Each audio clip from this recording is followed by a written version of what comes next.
तो सीटीबी में 30 में से 30 लाना है। तो प्यारे सभी ब्रदर सिस्टर ध्यानपूर्वक समझिएगा और सभी को फीडबैक करना है। पहला प्रश्न आप सभी लोगों की स्क्रीन पर है।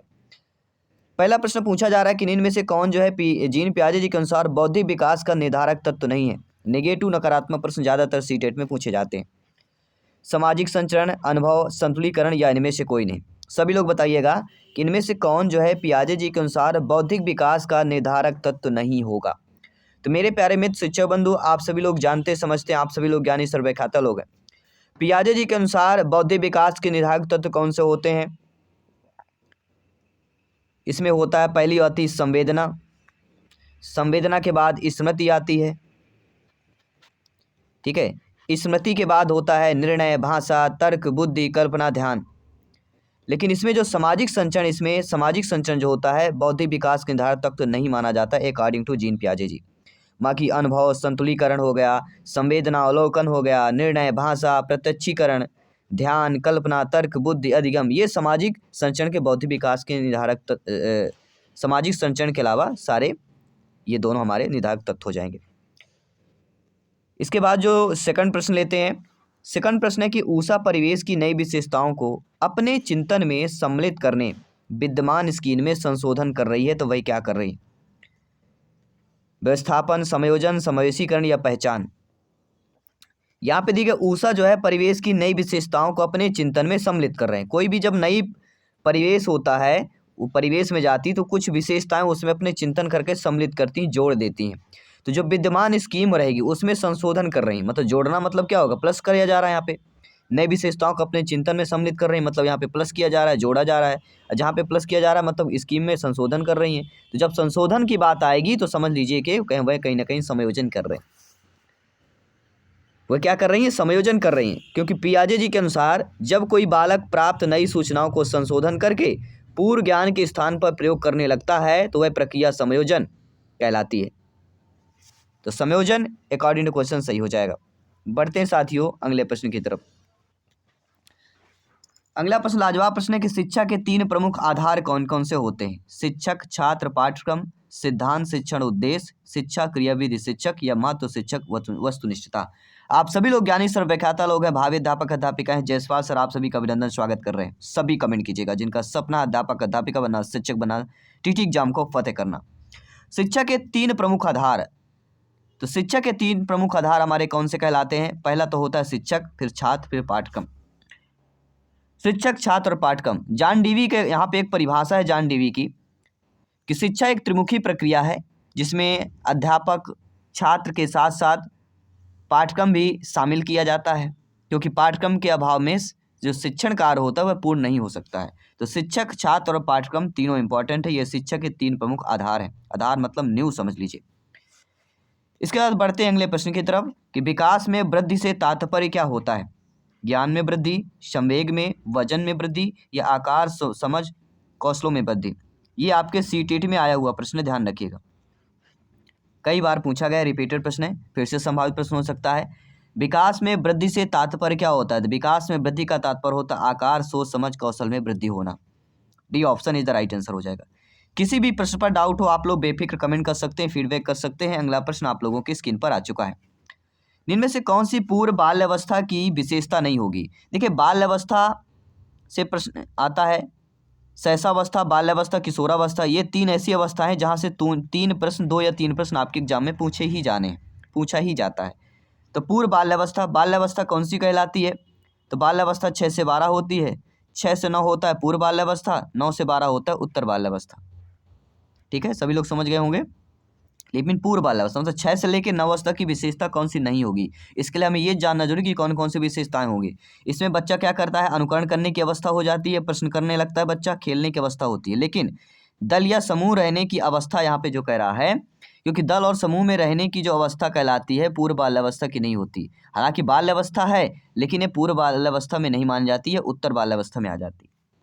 ठीक है, सभी लोग समझ गए। किसी भी प्रश्न पर डाउट हो तो आप लोग कमेंट कर सकते हैं। बढ़ते हैं अगले प्रश्न की तरफ।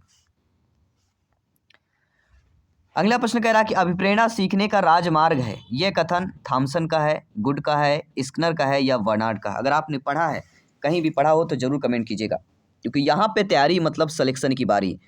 सिलेक्शन लाना है तो तैयारी करना पड़ेगा, मेहनत करना पड़ेगा, माता पिता को सपने को साकार करना है तो आज सभी से मेहनत करना पड़ेगा। तो अभिप्रेरणा सीखने का राजमार्ग है, यह कथन किसका हो जाता है? यह कथन हमारे स्किनर महोदय जी का कथन हो जाता है, यानी कि थर्ड ऑप्शन जो दिया गया है वह सही हो जाएगा। गुड़ का क्या कथन है? कभी कभी गुड़ का कथन पूछा जाता है। तो अभिप्रेरणा किसी कार्य को प्रारंभ करना, जारी रखना और नियमित करने की प्रक्रिया अभिप्रेरणा कहलाती है, गुड़ का कथन है। थॉमसन ने कथन दिया है अभिप्रेरणा विद्यार्थी में रुचि उत्पन्न करने की कला है। बर्नार्ड का कहना है कि जिस लक्ष्य के प्रति पहले कोई आकर्षण नहीं था उस लक्ष्य के प्रति कार्य की उत्तेजना ही अभिप्रेरणा है। तो अलग अलग परिभाषाएं हैं। कार्य के प्रति उत्तेजना की अगर बात करते हैं तो बर्नार्ड करना है। रुचि उत्पन्न करने की कला की बात आती है तो आपको थॉमसन पे जाना है। किसी कार्य को प्रारंभ करना, जारी रखना, गुड पे जाना है। सीखने का राजमार्ग है, स्किनर पे जाना है। तो ये सारी चीज़ें जितना ज़्यादा अभ्यास होगा उतना ज़्यादा बेहतर होगा एग्जाम को फतेह करने के लिए, एग्जाम को क्रैक करने के लिए। अगला प्रश्न, निम्नलिखित में से किसे संज्ञान का कारक नहीं माना जाता? संज्ञान, ये शब्द सुनते ही आपके मन में उत्सुकता आई होगी। देखिए संज्ञान के कारक क्या क्या होते हैं ये जानना बहुत जरूरी। संज्ञान में क्रोध, भूख, डर ये सारी चीज़ आती हैं। संज्ञान का अर्थ होता है जानना। क्रोध आएगा तो जानेंगे, भूख लगेगी तो जानेंगे, डर लगेगी तो स्थान छोड़ने से कोई जानकारी नहीं मिलती, ये नेगेटिव हो जाएगा। तो अकॉर्डिंग क्वेश्चन क्या है कि संज्ञान का कारक नहीं माना जाएगा। तो संज्ञान का कारक स्थान छोड़ना नहीं माना जाएगा। बाकी क्रोध, भूख, डर ये संज्ञान के कारक हो जाएंगे, इसलिए अकॉर्डिंग टू क्वेश्चन हमारा स्थान छोड़ना सही हो जाएगा। बढ़ते अगले प्रश्न की तरफ कि प्रक्रिया द्वारा शिक्षक निकट रूप से जुड़े होते हैं। ऐसी कौन सी प्रक्रिया है जिसके द्वारा शिक्षक जो है निकट रूप से जुड़े हुए होते हैं? अध्ययन की प्रक्रिया, अधिगम की प्रक्रिया, मूल्यांकन की प्रक्रिया या निरीक्षण की प्रक्रिया? सभी लोग बताइए। सभी लोग जानते हैं मेरे प्यारे प्यारे साथी कि अधिगम एक ऐसी प्रक्रिया होती है जिसमें शिक्षक नज़दीकी रूप से जुड़ा होता है, क्योंकि वह जीवन पर्यंत कुछ सीखता है और सिखाता है। शिक्षक का कार्य है सीखना और सिखाना, इसलिए अधिगम की प्रक्रिया एक शिक्षक से जुड़ी रहती है। अगला प्रश्न आप लोगों के स्क्रीन पर आ चुका है। अधिगम का पठार क्या कहलाता है? अधिगम की समाप्ति, अधिगम में अवरोध वर्धन, अधिगम में दोष, अधिगम में अवरोध कहलाता है। अधिगम का पठार जो होता है अधिगम में अवरुद्ध या वर्धन का एक सूचक माना जाता है। पठार मतलब अवरुद्ध होना, ये समझ लीजिए। पठार का संबंधी अवरुद्ध और रुकावट से होता है। अगला प्रश्न देख लेते हैं। अगला प्रश्न कह रहा है कि एक उद्दीपक जो बिना किसी प्रयोगात्मक फेरबदल के अनुक्रिया उत्पन्न करता है उसे क्या कहते हैं? अनुक्रिया उद्दीपक, अनुबंधन रहित उद्दीपक, सामान्यीकृत उद्दीपक या अनुबंधित उद्दीपक बोलते हैं। एक उद्दीपक जो बिना किसी प्रयोगात्मक फेरबदल के अनुक्रिया उत्पन्न करता है उसे हम क्या कहते हैं? तो उसे हम क्या कहते हैं? अनुबंध रहित उद्दीपक बोलते हैं। क्यों बोलते हैं? क्योंकि एक उद्दीपक जो बिना किसी प्रयोगात्मक फेरबदल के अनुक्रिया उत्पन्न करेगा तो उसे अनुबंध रहित हम उद्दीपक बोलते हैं, क्योंकि उद्दीपक में कोई प्रयोगात्मक फेरबदल नहीं हो रहा है, जिससे प्राप्त अनुक्रिया अनुबंध रहित होगी। क्योंकि फेरबदल नहीं हो रहा तो अनुबंध रहित होगी, अगर फेरबदल होता तो अनुबंध रहित नहीं होती, ठीक है, अनानुबंधित हो जाती। अगला प्रश्न, अधिगम का अंतर्दृष्टि सिद्धांत किसके द्वारा प्रतिपादित किया गया था? Wolfgang Kohler, Jeremy Bruner, Martin Seligman या एरिक एरिक्सन? सभी लोग बताइए। सारे प्रश्न अपने आप में अव्वल है, सिलेक्शन दिलाने वाले प्रश्न। तो अधिगम का अंतर्दृष्टि सिद्धांत किसके द्वारा प्रतिपादन किया गया था? तो सभी लोग जानते हैं, कोहलर की बात होती है, वॉल्फगैंग कोहलर। कोहलर ने अधिगम से संबंधित अनेक प्रयोगों के आधार पर अंतर्दृष्टि सोच का सिद्धांत, उसे अंतर्दृष्टि भी बोलते हैं और सोच का सिद्धांत भी बोलते हैं, इन्होंने प्रतिपादन किया। इन्होंने बोला कि कोई भी व्यक्ति समस्या के संपूर्ण आकार को देखता है, अर्थात वह समस्या की परिस्थिति के विभिन्न अंगों को समझता है और पूरी समस्या की संपूर्ण आकृति को देखते हुए उसके आधार पर मानसिक शक्तियों का प्रयोग करते हुए अधिगम या कोई प्रक्रिया करता है, और इसे सीखने का गेस्टाल्ट सिद्धांत भी कहा जाता है। और अंतर्दृष्टि सिद्धांत की व्याख्या कोहलर ने अपनी पुस्तक के गेस्टाल्ट मनोविज्ञान में, गेस्टाल्ट साइकोलॉजी में की है। और कब की है? 1959 में की है, अगर ये ऐसा पूछा जाता है। और ब्रूनर ने क्या किया है? संप्रत्यय लब्ध प्रतिमान का प्रतिपादन किसने किया? तो ब्रूनर ने किया, अगर पूछा जाए। संप्रत्यय लब्धि प्रतिमान। और मनोसामाजिक सिद्धांत का प्रतिपादन किसने किया है? Erik Erikson. मनोसामाजिक एरिक एरिक्सन, संप्रत्यय लब्ध प्रतिमान जेरोम ब्रूनर, और अधिगम का अंतर्दृष्टि का कोहलर। कोई भी चीज़ छूट के नहीं जानी चाहिए क्योंकि सिलेक्शन यहाँ पे सर्वोपरि है। व्यवहार का करना किस पक्ष में आता है? सीखने के गतिक क्षेत्र, सीखने के भावनात्मक क्षेत्र, सीखने के मनोवैज्ञानिक या सीखने के संज्ञानात्मक क्षेत्र? सभी लोग बताइएगा। व्यवहार का करना किस पक्ष में आता है? तो व्यवहार का करना हमारा आ जाता है सीखने के गतिक क्षेत्र, क्योंकि करा जा रहा है, गतिक हो रही है। करना मतलब क्रिया हो रही है, गतिक हो रही है। अगला प्रश्न, कक्षा 1 और 2 स्तर के बच्चे जो होते हैं वह अमूर्त अनुभव से सीखते हैं, मूर्त अनुभव से सीखते हैं, पढ़कर सीखते हैं, लिखकर सीखते हैं। मतलब कक्षा 1 और 2 का कोई जो स्तर के जो बच्चे होते हैं वे किस प्रकार से सीखते हैं, अगर आपने कहीं पढ़ाया होगा, ठीक है, तो अधिकतर समझ लीजिए कक्षा 1-2 के स्तर का होता है, 2 से लेकर 7 वर्ष तक के बच्चे होंगे। और ये जीन प्याजे जी की द्वितीय अवस्था आ जाता है, ठीक है। जब द्वितीय अवस्था आ जाता है तो कहीं ना कहीं मूर्त अनुभव से सीखेंगे, यानी बी ऑप्शन यहाँ पे सही हो जाएगा। अमूर्त में तो हमारी फिर 7 से लेकर 11 अवस्था की अवस्था पहुंच जाएगी। अमूर्त नहीं, केवल मूर्त अनुभव द्वारा ही सीखेंगे। शिक्षण की योजना विधि में शिक्षक की भूमिका क्या होती है? जब कोई भी शिक्षण की योजना बनाई जाती, विधियां होती, उसमें शिक्षक की भूमिका क्या होती है? विद्यार्थी से भी सक्रिय, समस्या समाधान करने वाला, मित्र दार्शनिक और निर्देशक होता है, या कर्तव्य मूलक होता है? सारे ऑप्शंस डिफरेंट है, ध्यान रखिएगा। तो यहाँ पे अकॉर्डिंग क्वेश्चन हो जाएगा मित्र दार्शनिक और निर्देशक के रूप में शिक्षक की भूमिका, क्योंकि शिक्षण की योजना विधि बना रहे हैं। इस योजना विधि प्रोजेक्ट को हम प्रकल्प विधि पद्धति भी बोलते हैं। परियोजना विधि जो होती है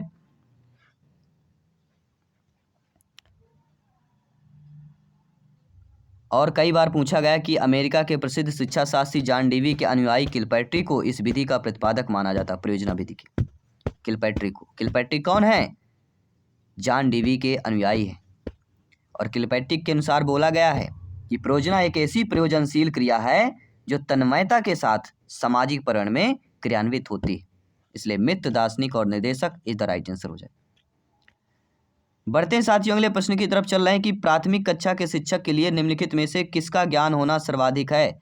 1 से लेकर 5 तक के बच्चों को पढ़ाने के लिए किसका ज्ञान होना चाहिए? बाल मनोविज्ञान, स्वास्थ्य दर्शन, शिक्षा दर्शन या सामाजिक विज्ञान? सिंपल सी बात, इतना तो सभी लोग समझते हैं, प्राथमिक है यानी बाल मनोविज्ञान की बात हो रही है, ठीक है। First option is the right answer हो जाएगा। अगला प्रश्न है, विशेष शिक्षा किससे संबंधित होती है? प्रतिभाशाली बच्चों के लिए प्रशिक्षण कार्यक्रम, शिक्षकों के लिए प्रशिक्षण कार्यक्रम, प्रतिभाशाली लोगों के लिए शिक्षा या विकलांगों के लिए शैक्षिक कार्यक्रम? देखिए, विशेष शिक्षा की बात कर रहे हैं। जब विशेष शिक्षा की बात की जाती है तो समझ लीजिए कहीं ना कहीं विशेष शिक्षा विशेष व्यक्तियों को लिए दी जाती है, विकलांगों के लिए जो शैक्षिक कार्यक्रम होते हैं।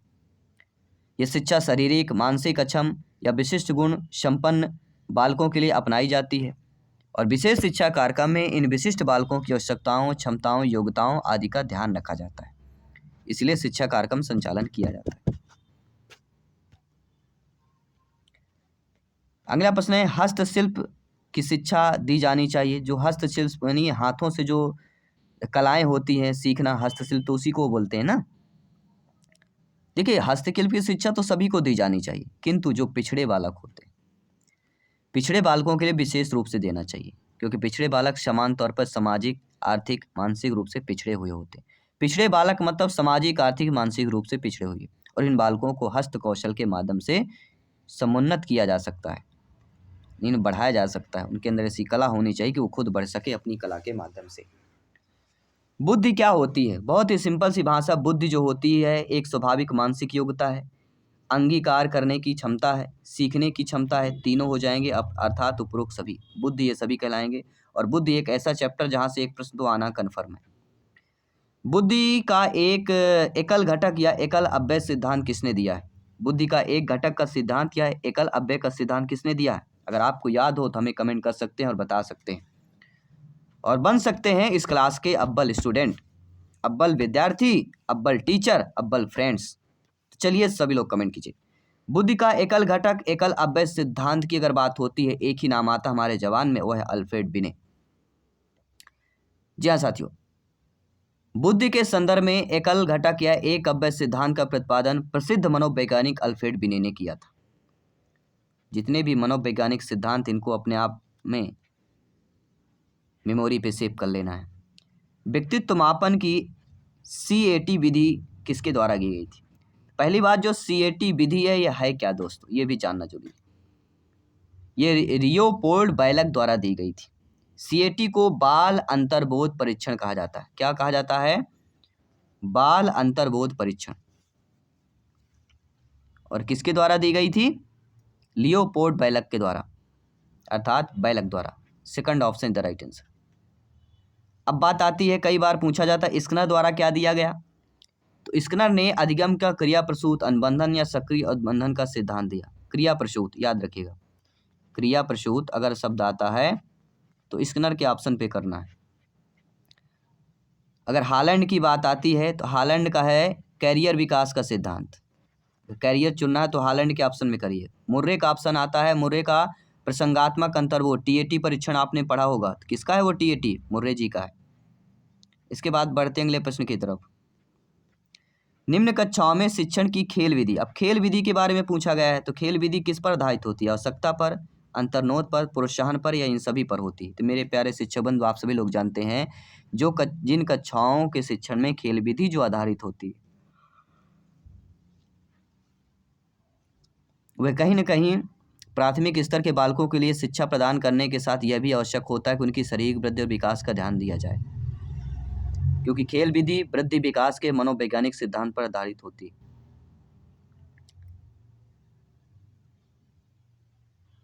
और शारीरिक वृद्धि विकास के लिए सबसे सर्वोत्तम विधि खेल विधि ही होती।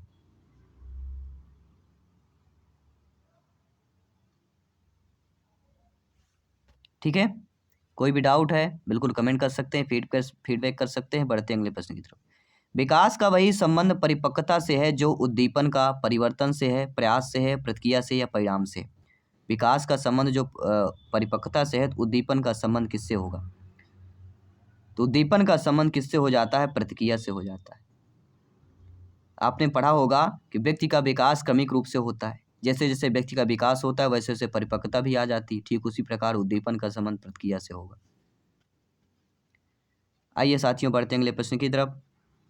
अगला प्रश्न प्यारा सा प्रश्न है कि अंतर्दृष्टि अर्थात सूझ द्वारा सीखने के सिद्धांत को कोहलर ने किस पर प्रयोग किया? तो कोहलर की अगर बात आती है तो सभी लोग जानते हैं कोहलर ने वन मान शो पर किया है। ठीक है, ये कहाँ के मनोवैज्ञानिक थे? तो इनका जर्मन के मनोवैज्ञानिक थे, वोल्फगैंग कोहलर इनका पूरा नाम है। इनकी पुस्तक है mentality of Apis, mentality of Apis MOA के नाम से जानी जाती है, जो कि 1925 में प्रस्तुत किया था। चिंपैंजी पर इन्होंने, वन मानुस चिंपैंजी आता, सुल्तान नामक चिंपैंजी पर इन्होंने किया था। और कोहलर ने बोला भी है कि जितनी कल्पना जितनी अधिक होगी, सूझ की क्षमता का विकास उतना ही अधिक होगा। किसने बोला है? कोहलर ने बोला है। अगर एग्जाम में आए बिल्कुल फटाक से कर दीजिएगा। बच्चों के सामाजिक विकास को प्रभावित करने वाले कारक आर्थिक, सामाजिक परिवेशजन, शारीरिक या वंशानुगत। तो बच्चों के सामाजिक विकास को प्रभावित करने वाले जो कारक कहलाते हैं, कौन से कहलाते हैं? सामाजिक परिवेशजन तत्व कहलाते हैं, क्योंकि इसके द्वारा व्यक्ति अपने सामाजिक वातावरण के साथ अनुकूल करता है, सामाजिक परिस्थितियों के अनुरूप अपनी आवश्यकताओं व रुचियों पर नियंत्रण करता है। इसलिए अकॉर्डिंग टू क्वेश्चन सही हो जाएगा। इसके बाद बढ़ते अगले प्रश्न की तरफ कि डिसलेक्सिया में यह करने की कठिनाई होती। क्या करने की? डिसलेक्सिया का मतलब क्या होता है? डिसलेक्सिया एक प्रकार का अधिगम अक्षमता है, मतलब पढ़ने और वर्तनी से संबंधित। वर्णमाला में अधिक कठिनाई होना, अक्षरों की ध्वनियों के सीखने में कठिनाई होना, पढ़ते समय वर्णों का लोप हो जाना, समान उच्चारण वाले ध्वनियों को ना पहचान पाना, शब्दों को उल्टा, अक्षरों का क्रम इधर उधर पढ़ लेना, मतलब पढ़ने संबंधी मतलब डिसलेक्सिया, याद रखिएगा। बढ़ते हैं अगले प्रश्न की तरफ। अगला प्रश्न निम्नवत में अभिप्रेरणा के घटकों की पहचान करना है। तो अभिप्रेरणा की घटक बात की जा रही है, तो शारीरिक शिक्षा कार्यक्रमों के सिद्धांत पर है, शिक्षण की विधियों के सिद्धांत पर है, विकास एवं वृद्धि के मनोवैज्ञानिक सिद्धांत का अर्थ है, या शिक्षण के सामाजिक सिद्धांतों का अर्थ है। देखिए, इनमें से अभिप्रेरणा के घटकों का पहचान मतलब शिक्षण के सामाजिक सिद्धांतों की आवश्यकता, अंतर्नोद, प्रोत्साहन, ये सभी अभिप्रेरणा के घटक हैं।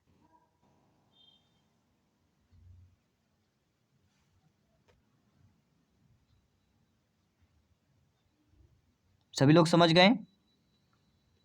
अगला प्रश्न देखिए, मानवीय मूल्यों जो प्रकृति में सार्वत्रिक हैं, किसके विकास है?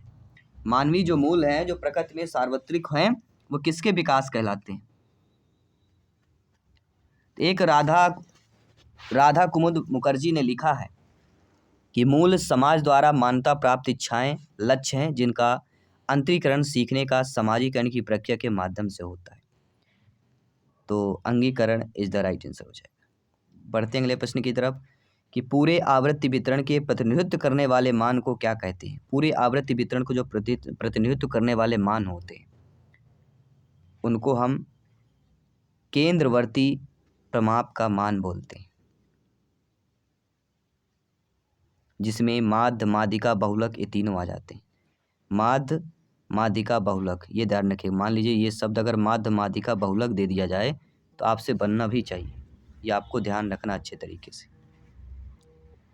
इसके बाद हम बढ़ते हैं अगले प्रश्न की तरफ। व्यक्ति में उन मनो शारीरिक अवस्थाओं का गतिशील संगठन जो उसके पर्यावरण के साथ अद्वितीय सामंजस्य निर्धारित करता है कहलाता है? व्यक्तित्व, संवेदना, संयोजना या चरित्र? व्यक्ति में उन मनोशारीरिक अवस्थाओं का गतिशील संगठन जो उसके पर्यावरण के साथ अद्वितीय सामंजस्य निर्धारित करता है क्या कहलाता है? तो वह व्यक्तित्व कहलाता है। कई बार ये पूछा जाता है, कई बार टीटी एग्जाम में पूछा भी गया है। निम्नलिखित में से कौन सा बुद्धि का सिद्धांत नहीं है? एक तत्व का सिद्धांत, द्वितत्व का सिद्धांत, प्रत्यागमन का सिद्धांत या बहुतत्व का सिद्धांत?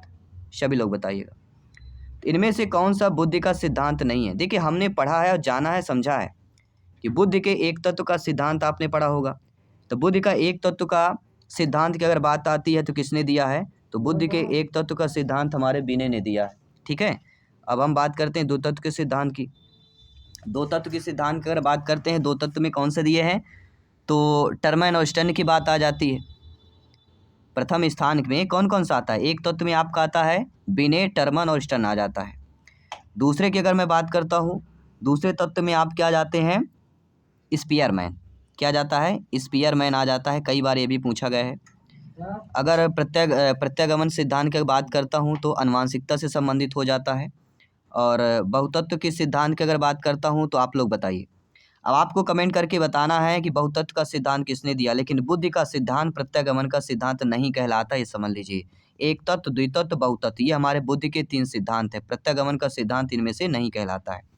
तो आई होप सभी लोग समझ गए। हमने ये 30 प्रश्न किया है। 30 में से आप लोगों को क्या फीडबैक रहेगा? सभी लोगों